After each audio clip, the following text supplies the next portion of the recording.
Group dynamics, ठीक है, समूह गतिकी इसको कहते हैं। तो group dynamics refers to the interactions, processes and behaviors that occur within groups, including how members influence each other, make decisions and achieve common goals. Group dynamics का मतलब उन बातों से है ग्रुप के अंतर्गत होने वाली, ठीक है, जिसमें लोग अपने डिसीजन को लेने में और कॉमन गोल्स को अचीव करने के लिए जो इंटरेक्शन करते हैं, प्रोसेस करते हैं, जो बिहेवियर करते हैं, उसको ग्रुप डायनेमिक्स कहते हैं। एक दिन पूछ भी रहे थे कोई कि डायनेमिक्स क्या मतलब है यहाँ पर, ठीक। तो डायनेमिक्स मतलब किसी कॉमन गोल को प्राप्त करने के लिए, किसी लक्ष्य को प्राप्त करने के लिए जब सभी मेंबर कुछ व्यवहार करेंगे या प्रोसेस करेंगे, है ना, तो और एक दूसरे को प्रभावित भी करेंगे, तो उसको ग्रुप डायनेमिक्स कहेंगे। जैसे स्ट्रक्चर को अध्ययन करना, किसी का समूह की संरचना किस आधार पर हुई है, ये भी ग्रुप डायनेमिक्स का पार्ट होगा, ठीक है। ग्रुप आपका क्लासरूम का ग्रुप भी हो सकता है, किसी ऑफिस का ग्रुप भी हो सकता है, किसी कम्युनिटी का ग्रुप भी हो सकता है, कुछ भी हो सकता है, ठीक है। ये आप लोग बैठे हुए भी ग्रुप है एक प्रकार का, ठीक है। डेवलपमेंट ऑफ ग्रुप्स की ये बात करता है। Small teams to large organisations इसमें जुड़े हैं। छोटा सा टीम और बड़े स्तर पर बड़ी बड़ी ऑर्गेनाइजेशंस हैं, आपस में उनका कॉन्फ्लिक्ट भी होता है, सहयोग भी होता है, उसका क्या मतलब है, क्यों होता है, सब आप इस चौथे यूनिट में पढ़ो। मतलब ग्रुप डायनेमिक्स के अंतर्गत इसको पढ़ोगे आप, ठीक है। इसमें सबसे पहली बात है की कॉन्सेप्ट्स में, वो है समूह का गठन, ग्रुप फॉर्मेशन, ठीक है। ग्रुप कैसे फॉर्म होते हैं, कैसे बनते हैं, समूह कैसे बनते हैं, भाई एक कॉमन गोल्स के आधार पर वो बनते हैं, जो कि इसकी कॉमन डेफिनेशन है। एक जैसे इंटरेस्ट होने के कारण, एक जैसे उद्देश्य होने के कारण ग्रुप का फॉर्मेशन होता है, ठीक है। टीम वर्क जो होता है, स्पोर्ट्स की टीम है और भी ग्रुप है, किसी उद्देश्य से जुड़े हैं, भाई खेल हमने जीतना है या, ठीक है, एक उद्देश्य है। सोशल क्लब बनते हैं, सपोर्ट ग्रुप्स बनते हैं, ये सब ग्रुप फॉर्मेशन का ही एक पार्ट है, की कॉन्सेप्ट। तो ग्रुप स्ट्रक्चर, समूह की संरचना भी एक इसका हिस्सा है। Patterns of relationship, roles, norms and communication within a group. It includes formal elements such as leadership roles and organization hierarchy, as well as informal elements like social norms and group cohesion, ठीक है। इसमें क्या क्या बातें अंतर्निहित हैं। Organisation में hierarchy कैसे होती है, टॉप एंड में जो लीडर होता है उसके नीचे होता है, स्ट्रक्चर की बात है। आपकी टीम में भी एक कैप्टन होता है, सब कैप्टन होता है, फिर और मेंबर्स होते हैं, कोई फॉरवर्ड प्लेइंग प्लेयर होगा, कोई बैकवर्ड प्लेइंग प्लेयर होगा, कोई मिडिल में प्ले करेगा, ठीक है। खेल में भी ऐसे ही, क्लासरूम में भी, सब जगह अपना अपना रोल है हर स्तर पर।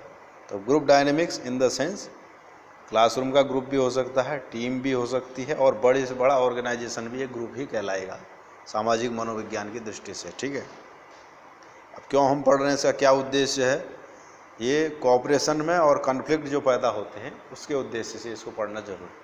सहयोग से क्या होगा, समाज को कुछ लाभ होगा, फायदा होगा, ठीक है। दो देश आपस में मिलके कुछ काम करेंगे तो दोनों देश के लोगों को लाभ होगा। दोनों देश आपस में टकराएंगे, लड़ेंगे, झगड़ेंगे, दोनों देश के लोगों को नुकसान होगा। तो इसलिए इसकी आवश्यकता है पढ़ने की, ये नहीं कि खाली आपको बोर करने के लिए पढ़ा रहे हैं, ठीक है, ऐसा नहीं है। तो समूह का सामंजस्य, ग्रुप का कोहेजन भी करना इसमें, और ग्रुप डायनेमिक्स का ही एक की पॉइंट है, ठीक है। किस स्तर की यूनिटी है इनके समूह की, इमोशनल अटैचमेंट इनका कितना है, ये सब बात इसके अंतर्गत आती है, ठीक है। और नेक्स्ट इसमें लीडरशिप एंड पावर, नेतृत्व और शक्ति इसके अंतर्गत आता है। लीडरशिप और पावर के कारण भी ग्रुप डायनेमिक्स प्रभावित होती है हमारी। नेतृत्व आपका कैसा है और उस नेतृत्व में पावर कैसी है।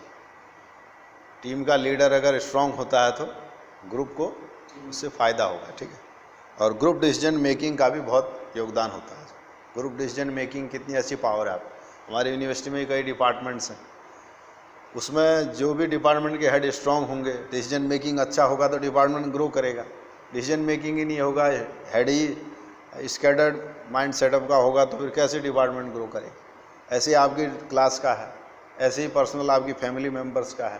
फैमिली वही ग्रो करती है जिसमें एक फैमिली का हेड होता है, मुखिया होता है, स्ट्रांग होता है। कोई फैमिली स्ट्रांग होती है, आगे बढ़ती है। परिवार में अगर एक ही के पीछे सब लगे, अपने अलग अलग मत वाले होंगे तो कुछ नहीं होगा। भाई आपके फादर के मत में सबका मत है तो आपका परिवार आनंद से रहेगा, चाहे कम भी कमा रहे हो ज़्यादा भी कमा रहे हो। अगर 4 लोग वहाँ पर हेड हैं परिवार में तो फिर नहीं होना कुछ, ठीक है। तो इसलिए इसकी आवश्यकता है डिसीजन मेकिंग में, लीडरशिप के डेवलपमेंट में भी, या ये बातें भी ग्रुप डायनेमिक्स को प्रभावित करती हैं, ठीक है। कॉन्फ्लिक्ट और कोऑपरेशन का भाव, संघर्ष और सहयोग का भाव भी ग्रुप डायनेमिक्स को प्रभावित करता है पीयूष जी, ठीक है। आज को आपको भी थोड़ा सा बोरियत हो रहा है ना, तो एग्जाम्पल्स क्या हैं इसके?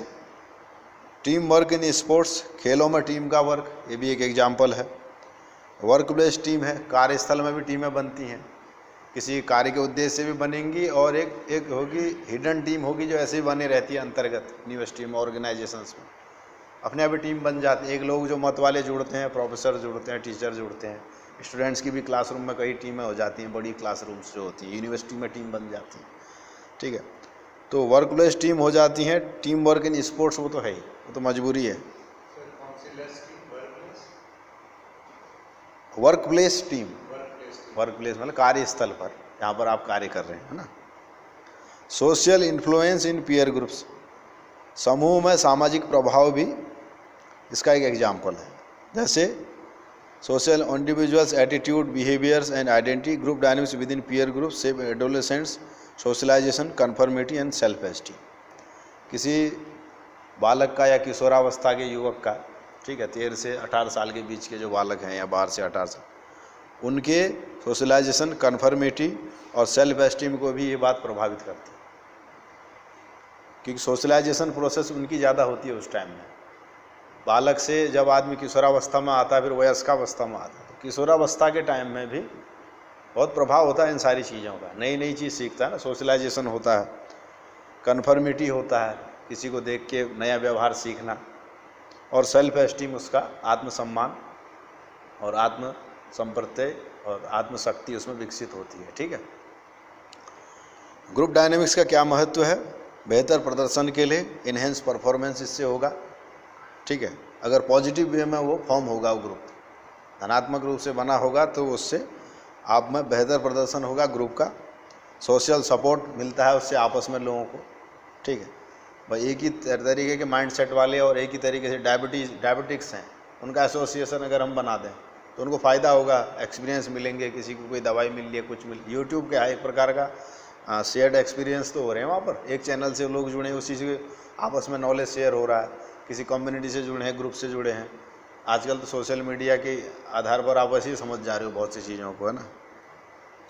तो डिसीजन मेकिंग करने में भी इसका बहुत ही बड़ा योगदान है, ठीक है। तो ग्रुप डायनेमिक्स को सारभूत में आप यही समझें कि ये किसी कॉमन गोल्स को अचीव करने के लिए जब लोग आपस में काम करते हैं, ठीक है, आपस में बिहेव करते हैं, इंटरेक्शन करते हैं, तो वही एक ग्रुप डायनेमिक्स का हिस्सा कहलाता है। उससे इंडिविजुअल को भी लाभ हो सकता है, पूरी टीम को कलेक्टिवली भी लाभ हो सकता है। सबसे छोटे से छोटा फॉर्म भी इसका हो सकता है, 2 लोगों का भी ग्रुप हो सकता है, और बड़े से बड़ा ऑर्गेनाइजेशन भी हो सकता है ग्रुप डायनेमिक्स के अंतर्गत, ठीक है। तो ग्रुप बिहेवियर कहेंगे, यहाँ प्रश्न ऐसा ही क्यों है कि इसमें क्या बोलेंगे, है ना। तो इसमें नेक्स्ट जो आपका सिलेबस में टॉपिक है, की एस्पेक्ट्स ऑफ ग्रुप, समूह के प्रमुख पहलू क्या हैं, नेक्स्ट लेक्चर में उसको डिस्कस करेंगे, ठीक है।